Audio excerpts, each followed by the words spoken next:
En lisant Apocalypse 21 et 22, nous constatons que maintenant nous sommes parvenus au dénouement avec cette représentation symbolique ou imagée de l'aboutissement des voies de Dieu.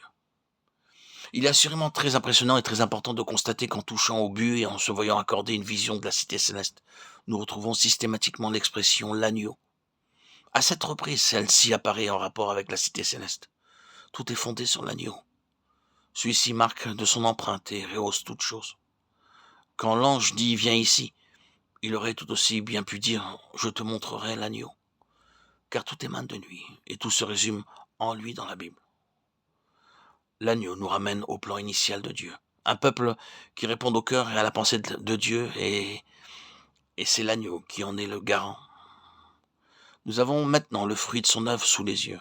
Ce peuple est représenté ici par la ville sainte, la Nouvelle Jérusalem, et identifié comme étant l'épouse de l'agneau. Il y a un tel amalgame de comparaison que nous sommes obligés de prendre du recul et de nous dire, ma foi, il n'y a qu'un sens à tout cela. Ce peuple se distingue par deux éléments qu'on pourrait retenir en un seul. La cité représente toujours le gouvernement, le siège du gouvernement. L'épouse, selon la pensée de Dieu, incarne toujours l'amour. Cumulons ces deux éléments et nous aurons en résumé un panorama complet de l'histoire. C'est le gouvernement de l'amour. Voilà la signification de l'agneau de Dieu. Ensuite, cette vérité universelle, c'est-à-dire le gouvernement de l'amour, est analysée pour nous dans ces 7 références de l'agneau, sans vouloir faire une étude complète ou exhaustive de leur contenu. D'emblée, on remarque que l'agneau apparaît pour la première fois au verset 9, après qu'il a été présenté en relation avec l'épouse. Je te montrerai l'épouse, la femme de l'agneau. Tout de suite après, nous retrouvons l'agneau au verset 14. La muraille de la ville avait 12 fondements et sur eux les 12 noms des 12 apôtres de l'agneau. Je ne vais pas m'étendre sur cette expression, les apôtres de l'agneau. Ces fondements portent l'inscription de l'agneau. Mais que représente cette muraille? Que symbolise-t-elle? Eh bien, beaucoup d'entre vous savent fort bien qu'un mur a pour fonction de préserver ou d'exclure, tout en établissant une ligne de démarcation entre ce qui se trouve à l'intérieur et ce qui se trouve à l'extérieur. Ceci est inclus dans le mot témoignage, la muraille du témoignage.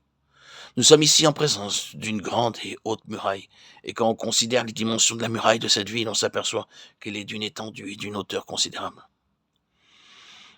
Elle représente tout simplement la plénitude de l'amour de Christ. C'est un endroit immense qui contient en son sein d'énormes richesses et qui correspond vraiment, comme nous l'avions déjà dit lors de notre précédente méditation, aux paroles de Paul dans sa lettre aux Éphésiens chapitre 3 versets 18 et 19.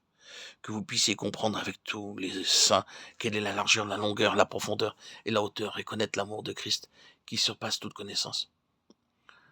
En fait, la muraille, c'est l'amour de Christ qui surpasse toute connaissance. Donc une fois passé le stade de la typologie, du symbolisme ou du langage imagé, ce peuple racheté, est l'incarnation de cet amour de Christ qui surpasse toute connaissance.